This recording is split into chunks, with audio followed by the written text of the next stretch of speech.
에서 가지고 있는 지론이 겨울에는 긴팔, 여름엔 반팔 이렇게 딱 두 가지였습니다. 그래서 대학교 때는 그냥 그렇게 입었던 것 같아요. 남방 셔츠가 있으면 겨울에는 그걸 이렇게 소매까지 닫아서 입고, 그다음에 여름에는 이렇게 접어가지고 이게 여름 옷이다라고 생각하면서 그렇게 대학 시절을 보냈던 것 같습니다. 제가 대학교를 집에서 다니지 않았기 때문에 어머니가 아무 말씀이 없으셨던 것 같습니다. 근데 이제 결혼을 하고 보니까 제가 몰랐던 게 이제 옷에도 다양한 소재가 있고, 여름에는 반팔뿐만이 아니라 이 몸통 전체가 시원해지는 그런 소재도 있구나 하는 것을 제가 새롭게 깨달았습니다. 어쨌든 부자는 이렇게 좋은 옷을 이렇게 바깥으로 또 안으로 다 입었던 것 같습니다. 그리고 또 부자가 하는 일이 무엇이냐면 호화로이 연락한다 라고 되어 있습니다. 그러니까 아주 즐겁게 매일같이 잔치를 벌였다, 이렇게 생각해도 무리가 없을 것 같습니다. 뭐냐면 노는 것이 일상이었던 것입니다. 얼마나 좋습니까? 노는 것이 일상이었다니요. 지금 우리가 이렇게 최고로 치는 재미가 무엇이 있을까요? 아마도 이렇게 뭐 돈 걱정 없이 여기 해외여행 다니면서 여기저기 좋은 것들을, 맛있는 것들을 먹으면서 좋은 호텔에서 자면서 그렇게 일생을 다 보낼 수 있다면 얼마나 참 재밌고 좋은 삶이겠습니까? 부자가 그랬던 것 같습니다. 날마다 그렇게 사람들을 불러서 그렇게 잔치를 벌였습니다. 그래서 정리를 하자면 이 부자는 바깥으로는 휘황찬란하고 아주 위용 있는 그런, 남 다 부러워하는 그런 옷을 입었고, 안으로는 또 실용성과 이 통기성을 갖춘 아주 편한 옷을 입으면서 날마다 자기 집에 사람들을 초청해서 즐겁게 하루하루를 보내는 그런 사람이 이 부자였습니다. 어떠십니까? 부럽지 않으십니까? 저는 굉장히 부럽습니다. 자, 두 번째로는 가난한 자가 있습니다. 20절에 나사로라 이름한 한 거지, 이렇게 나와 있는데요. 이 가난한 나사로, 이 거지는 배가 고프고 또 몸이 아픕니다. 지금 나사로는 부자의 집에 와 있습니다. 근데 이 원어를 살펴보면 자기의 힘으로 스스로 걸어서 이렇게 온 게 아닌 것 같습니다. 수동태로 쓰여져 가지고 이렇게 버려졌다, 뉘어졌다 이렇게 쓰이는데, 무슨 말이냐면 추측을 해보자면 누군가가 이 나사로를 들어서 이 집 앞 문 앞에 이렇게 그냥 내려놓은 겁니다. 야, 여기서라도 뭐 누가 구걸하는 걸 먹을 수 있을까 싶어서. 어쨌든 자기 스스로 이렇게 걸을 힘도 없는 것이 나사로였습니다. 그리고 몸이 아픕니다. 몸이 아파서 어떤 상태에 있냐면 여기저기 이렇게 골마서 종기가 생기고 이렇게 헐고 그런 상처들이 온몸에 가득합니다. 그런데 이제 거기서 끝나는 것이 아니라 개들이 와서 그 헌대를 핥는다라고 이렇게 표현되어 있습니다. 개들이 왜 이렇게 했는지는 정확하게 알 수 없습니다만, 제가 생각하기로 이 개들이 이 나사로에게 와서 헌대를 핥은 것은 이 나사로가 굉장히 그 시체와 다를 바가 없는, 거의 죽어가고 있었던, 그래서 어떤 피가 흐르고 그런 시체가 풍기는 냄새들까지도 풍겼기 때문에 개들도 자기들이 배고프기 때문에 이 나사로를 찾아왔던 것이 아닐까, 그렇게 저는 생각해 보았습니다. 그런데 이제 그 개들을 쫓을 힘도 없이 나사로는 그냥 누워 있습니다. 어지간하면 그래도 좀 가라고 좀 발이라도 한번 이렇게 할 텐데, 그럴 힘도 없이 나사로는 무력하게 부자의 집 앞에서 점점 기력을 잃어가고 있습니다. 또 극명한 대조를 지금 이 누가복음 기자가 보여주고 있습니다. 부자는 이 안쪽에서 너무나도 즐겁고 너무나도 신나게 하루하루를 보내고 있는데, 동시에 그 부자의 집 문 바로 앞에는 이 한 사람이 점점 비참하게 죽어가고 있습니다.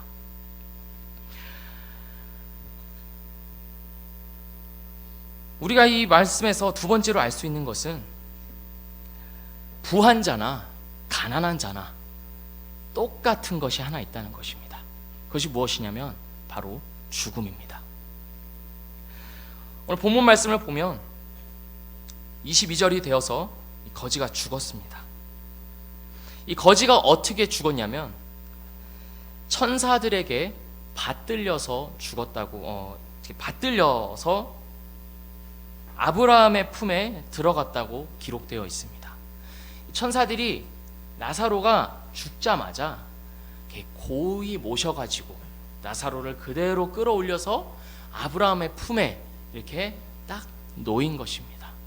제가 요즘에 아기를 키우고 있는데 이 아기를 바닥에 누일 때 아주 살포시 이렇게 조심스럽게 놓듯이 이 천사들이 그렇게 하지 않았을까 저는 생각해 봅니다. 그래서 이 나사로는 그렇게 아브라함의 품으로 들어갔습니다. 부자는 어떻게 되었을까요? 부자에 대해서는 많은 것을 기록하고 있지 않습니다. 그냥 부자도 죽어 장사되매 라고 기록하고 있습니다. 최소한 천사들에게 받들려서 아브라함의 품에 들어간 것은 아닌 것처럼 보입니다. 저는 두 사람의 장례식을 생각해 보았습니다. 나사로가 죽었을 때 나사로의 장례식이 있었을까요? 저는 없었을 것 같습니다. 그냥 이 비천한 사람 어디 그냥 냄새 나니까 어디 저 먼 곳에 그냥 치워버려라 정도로 장례가 치러지지 않았을까 싶습니다. 아주 이 세상에서 치러질 수 있는 가장 비참한 장례가 아닐까요? 반면에 부자의 장례식은 어땠을까요? 부자가 죽었을 때 정말 많은 사람들이 찾아와서 부자의 가족을 위로하고 애도하고 같이 슬퍼하면서 또 부자를 온갖 향품으로 바르고 또 좋은 것들을 이렇게 입혀주고 하면서 누가 봐도 정말 좋구나 하는 그런 장례식을 치르지 않았을까 저는 이렇게 상상을 해보았습니다. 그런데 이런 장례식이든 상관없이 똑같이 죽었습니다. 세 번째로 우리가 알 수 있는 것은 죽은 후에 천국에 가는 자가 있고 지옥에 가는 자가 있다는 것입니다. 오늘 본문 말씀은 이 두 사람의 모습을 이렇게 보여줍니다. 첫 번째로 부자의 모습을 좀 보겠습니다. 부자는 먼저 굉장히 고통스러워 보입니다. 23절을 보면 저가 음부에서 고통 중에 눈을 들어 멀리 아브라함과 그의 품에 있는 나사로를 보고 이렇게 기록되어 있는데 굉장히 어떤 고통 중에 있는 것을 기록하고 있습니다. 우리가 소위 지옥을 표현할 때 어떻게 표현한가요? 불이라고 표현을 하죠. 풀무불, 뜨거운 어떤 화염불 이렇게 표현을 하는데 왜 그런가 생각을 해봤을 때 이 불이 우리가 느낄 수 있는 가장 큰 고통이기 때문이 아닐까 싶습니다. 실제로 화형이 가장 극심한 고통이기 때문에 바로 죽는 것이 아니라 이 느낄 수 있는 최고의 모든 고통을 다 느끼면서 죽어가기 때문에 이 중세시대나 그때 화형을 사용했다고 합니다. 그래서 이 부자는 이 불의 고통을 받으면서 지금 지옥 속에 있습니다. 아마 우리가 생각하기에 불의 고통이 가장 극심하기 때문에 이 불을 사용한 것이지 지옥에서 느낄 수 있는 고통은 그 불의 고통, 더 그 이상의 고통일 것입니다. 다만 우리가 그 이상의 표현을 우리가 모르기 때문에 불이라고 표현을 한 것입니다. 그런데 부자의 모습은 두 번째로 알 수 있는 것이 뭐냐면 자기가 왜 그곳에 있는지를 모른다는 것입니다. 24절을 보면 부자가 이렇게 말합니다. 아브라함과 그의 품에 있는 나사로를 보고 불러 가로되 아버지 아브라함이여 나를 긍휼히 여기사 나사로를 보내어 그 손가락 끝에 물을 찍어 내 혀를 서늘하게 하소서. 내가 이 불꽃 가운데서 고민하나이다. 고통스럽습니다. 이 말을 하는 겁니다. 이게 무슨 말이냐면 지금 내가 힘드니까 빨리 해결해 주세요. 지금 내가 너무 힘들어서 어쩔 줄 모르겠으니까 그 손가락 끝에 물 하나 해가지고 나를 좀 시원하게 해주세요. 좀 해결을 해주세요. 이렇게 말하고 있는 것이 요구를 하고 있는 것입니다. 그런데 생각을 해보십시오. 지옥에 왜 갔겠습니까? 이유가 있으니까 지옥에 간 것인데 부자는 그 이유를 알지 못한 채 지옥에서도 여전히 요구하고 있습니다. 더군다나 지금 자신의 처지를 인식하지 못한 채 나사로를 시켜서 그렇게 해달라고 말하고 있습니다. 지옥에 가는 사람은 자기가 지옥에 가는지 왜 지옥에 가는지를 모릅니다. 그것이 바로 지옥에 가는 사람의 가장 큰 특징 중에 하나입니다. 또 다른 이 부자의 특징은 뭐냐면 자기 생각만 옳은 줄로 압니다. 오늘 본문 말씀 30절에 보면 부자가 이렇게 말합니다. 가로되 그렇지 아니하니이다. 아버지 아브라함이여, 만일 죽은 자에게서 저에게 가는 자가 있으면 회개하리이다. 이렇게 말하고 있습니다.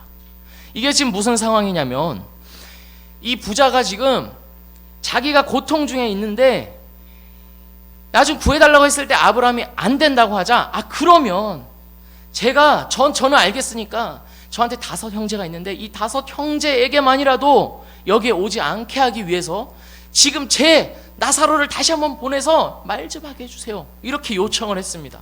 그러니까 아브라함이 아니야, 그게 아니라 지금 모세와 선지자들이 있으니까 지금 그들에게 들으면 된다 라고 아브라함이 지금 말을 했습니다. 그런데 거기에 대고 이 부자가 뭐라고 합니까? 아닙니다. 지금 모세와 선지자들에게 들을 게 아니라 지금 위에 있는 나사로 쟤를 보내서 지금 듣게 해야 합니다.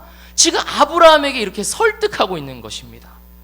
지금 아브라함이 답을 제시해 주었음에도 불구하고 지금 그게 아니라는 겁니다. 지옥에 가는 사람은 이렇게 자기 생각만 옳은 줄로 알고 이 우리 위대한 믿음의 조상인 아브라함이 말함에도 불구하고 그게 아닙니다 라고 말을 합니다. 이 사람은요, 하나님이 이렇게 말한다 하더라도 아닙니다 라고 말할 사람입니다. 반면에 천국에 있는 나사로의 모습을 한번 보길 원합니다. 우리 본문 말씀 한번 살펴보시기 원합니다. 나사로는 무엇을 하고 있습니까?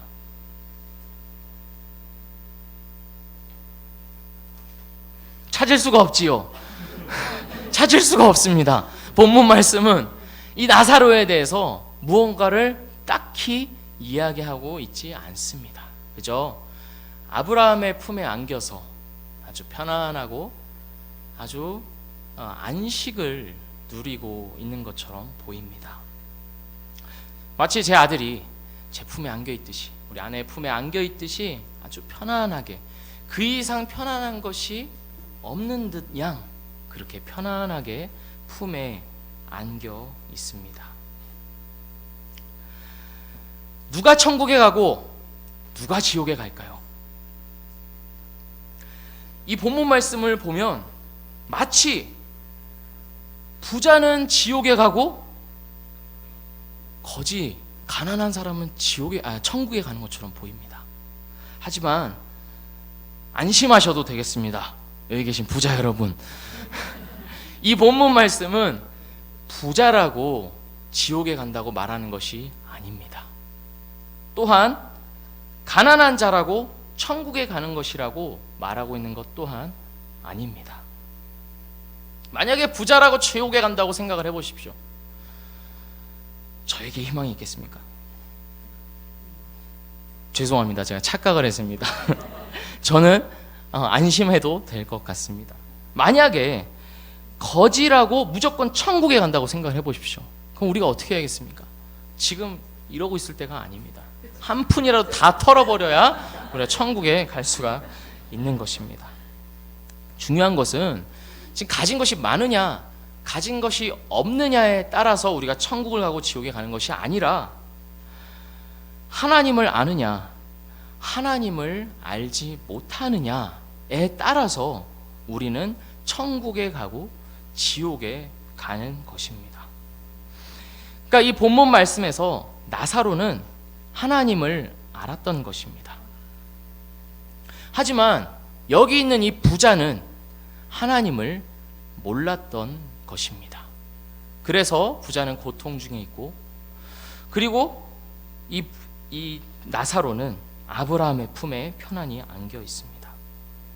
그렇다면 하나님을 알고 하나님을 알지 못함이 우리가 사후에 천국에 지옥에 가는 것을 결정한다면 하나님을 안다는 것은 무엇일까요?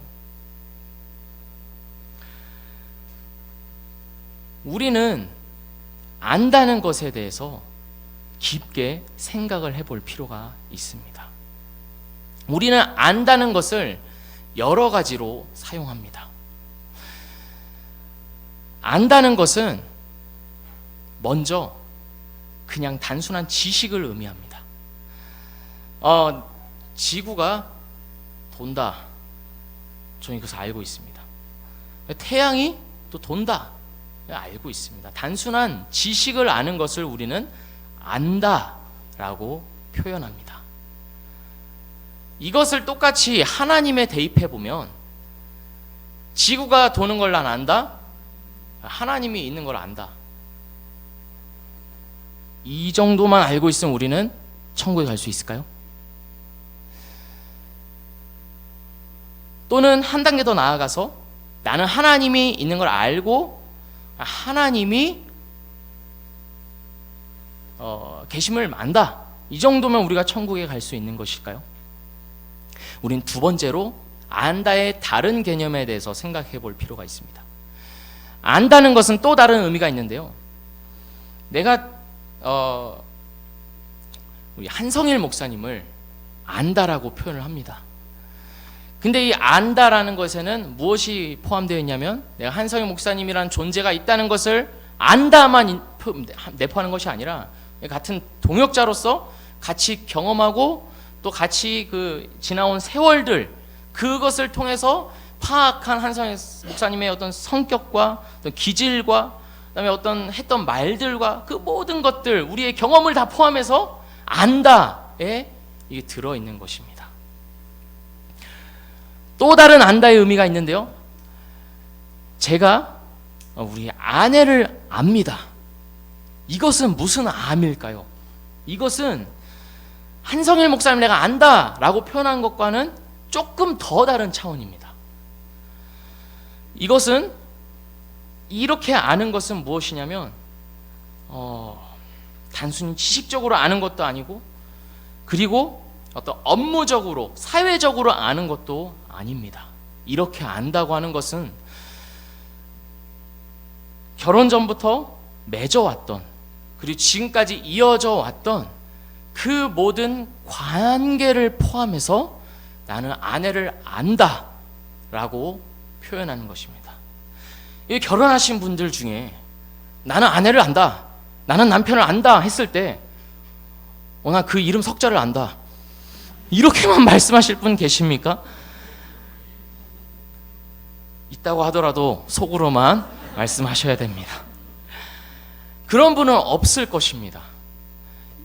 무엇을 말하고 있는 것이냐면 이 안다라는 것은 관계를 말하고 있는 것입니다.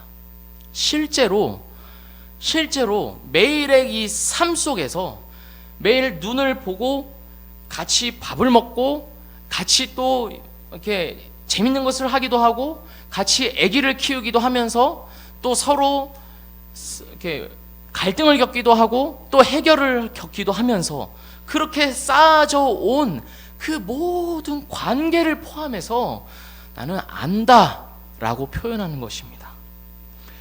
이것을 하나님께 대입해 보면 어떤 삶이 천국에 가는가를 생각해 본다면 우리는 하나님과의 관계가 천국에 가고 지옥에 가는 그런 가장 결정적인 역할을 한다는 것을 생각해 볼 수 있습니다. 하나님을 안다는 것은 하나님과 관계를 맺고 있다는 것입니다.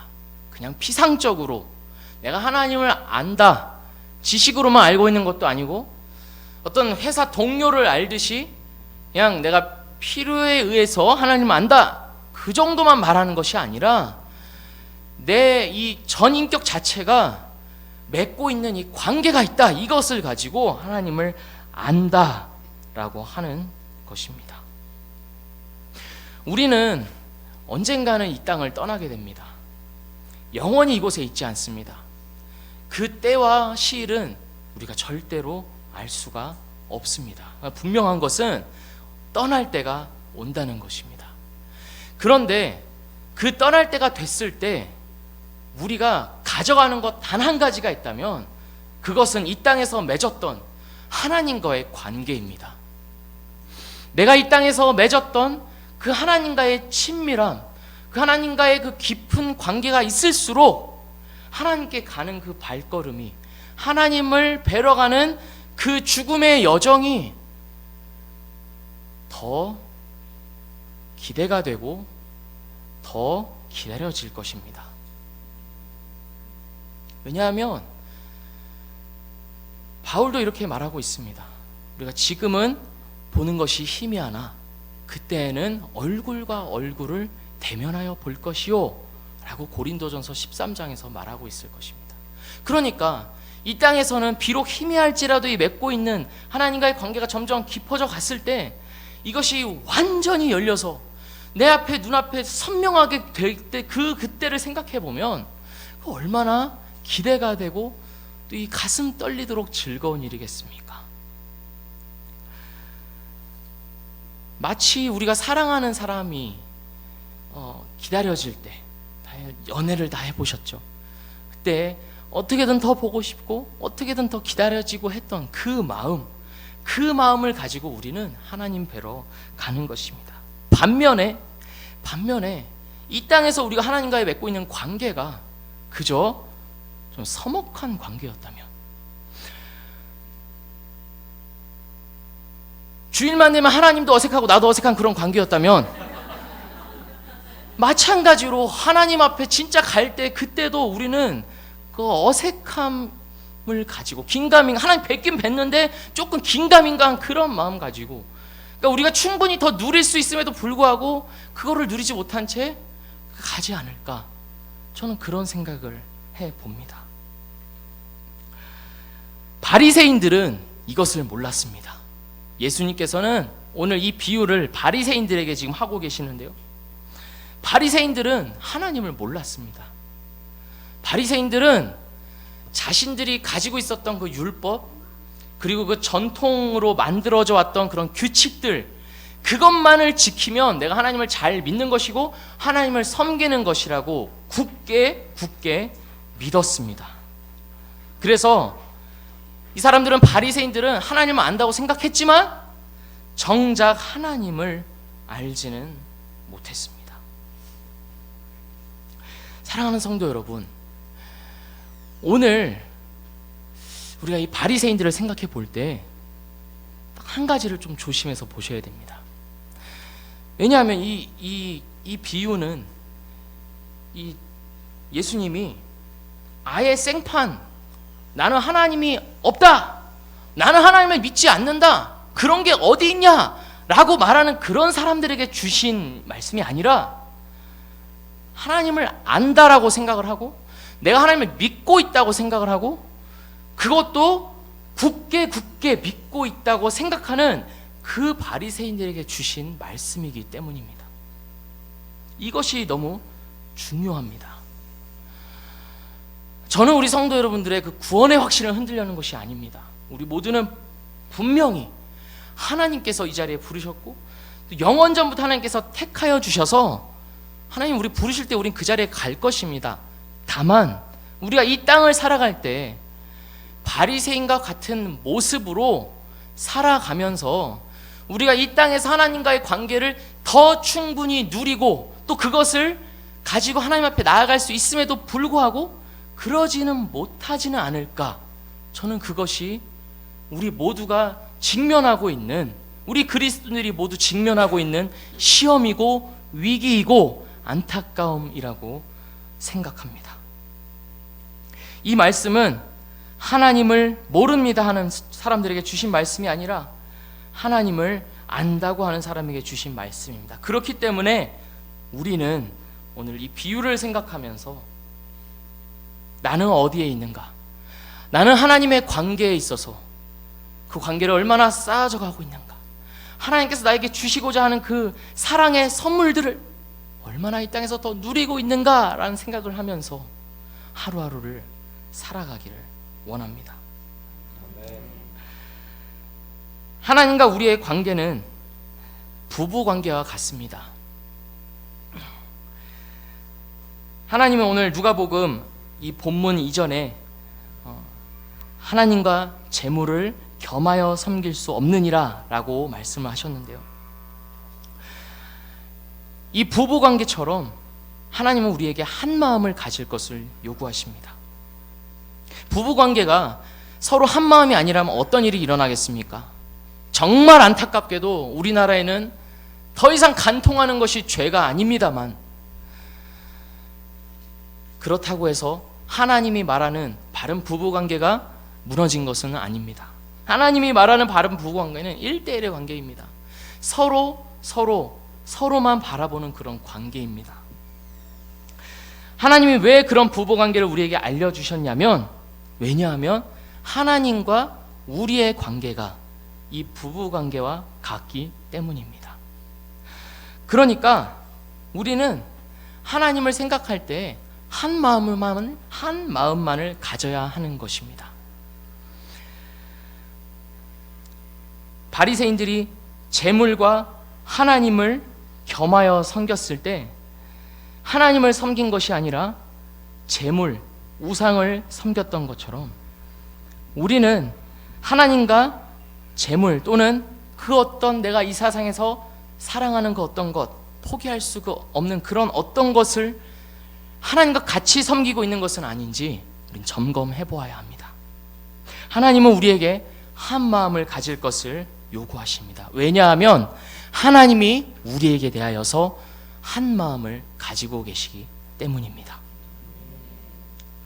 오늘 이 밤에 우리에게 한 마음을 가지고 계시는 그 하나님을 우리가 마음속에 깊이 담아두면서 또 우리가 살아가는 이 날 중에 그 하나님과의 그 한 마음의 관계를 더욱더 누리며 우리가 이 땅을 떠나갈 때 그 관계를 가지고 가시는 우리 모든 미랄교회 성도님들 되시기를 주님의 이름으로 축복합니다.